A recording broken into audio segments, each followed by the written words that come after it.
Hey everyone, and today we're going to be talking about tracing, copying and referencing, and pretty much what the differences are and what my opinion is about them. So the first one is tracing. I have two different opinions about tracing, so I'm just going to go in the first one, which is don't claim or steal. If you put a drawing over someone else's and you claim it as your own, it's obviously not good as it's their art and you're practically stealing it. I personally have done it a few times when I started doing art around 2020, and I regret it a lot as it didn't really let me have a start to my style, and I basically just started off by copying and tracing others, and I really regret it because, you know, it's not a good thing first of all, and I didn't even credit them, and I told all my family and friends that, oh look, I did these, how amazing am I at doing these? So yeah, please don't do it as it's never okay to steal.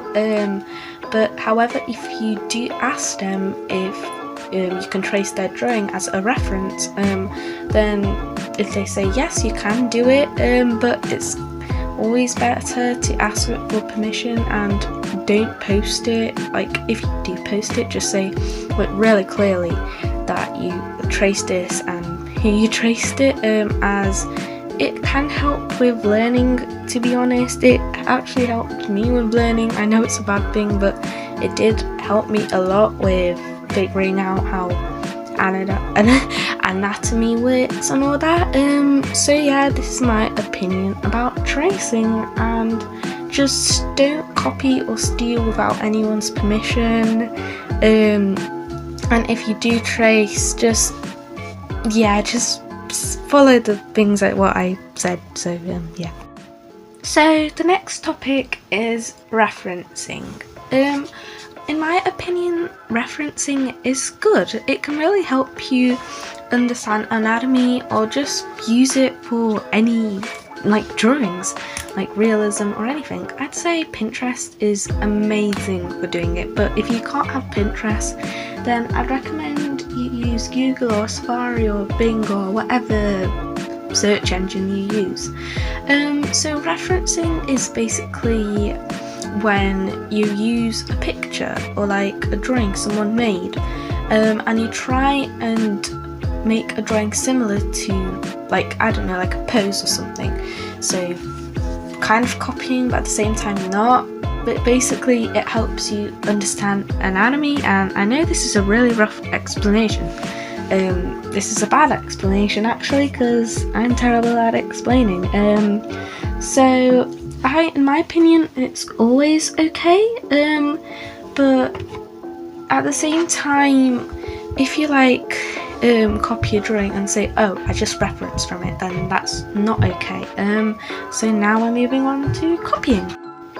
Copying is quite obvious. It's when you copy someone else's drawing and don't give them any credit. I actually have an example of this, so quick little story time. So 2 years ago, Artsy Pineapple hosted a contest. So I entered.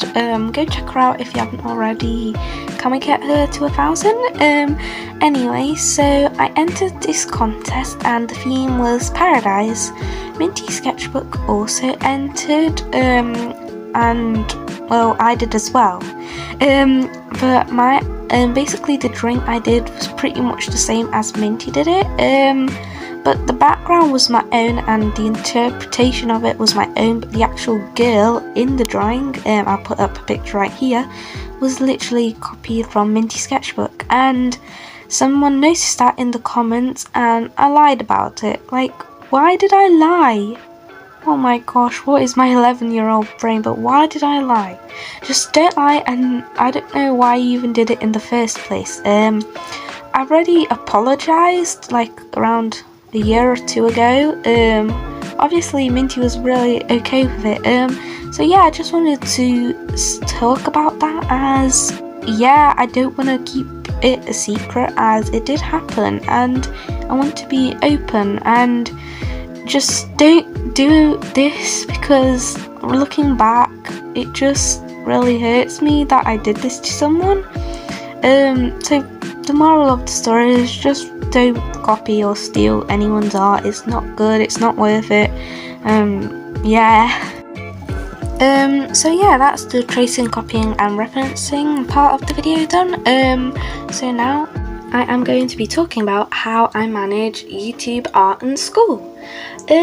So there's not much of an explanation to it apart from in the weekends I devote myself to art and art and YouTube, and I don't know if I'm the only person who's quite free in the weekends, and sometimes I draw after school, like a quick little doodle. The next day I do some line art for it, and after that I colour it in. So I just space out all the processes one day after each other, or if you don't have any time, don't force yourself to upload to YouTube or make a drawing, as it doesn't really matter if you take like a 1 week break from drawing just because you don't have time. So yeah, just find a schedule you like. So yeah, that's all I have to say about that, and now I am going to be talking about the drawing. As you might have noticed already, my art style has then again adjusted a little since I last posted, and I'm really happy with it right now. I think it's going to stay the same for a while, and to be honest, this drawing was the funnest drawing I've made in a while. I don't know why, I just find it so fun to do. Found it, excuse me. So yeah, as you can see, I'm just doing the base colour, then I'll get onto the mid-tone and then the darkest colour. So for the, what's it called, jumper, pardon me, I used a warm colour, like this warm grey colour and this bluish purple colour for shading, and oh my gosh, you should try it out, it looks so good in my opinion. I tried it out after I watched her, she draws this video, so shout out to her, I got inspired by that, so thank you so much. I'll link her channel in the description if you haven't seen it already. So yeah, this drawing was pretty fun to do, and this, oh gosh, I can't talk, and I am now approaching the end of the video. So here is the shout out emoji and the shout outs. So thank you so much for watching. So I guess the rest of this video is gonna be like, bye.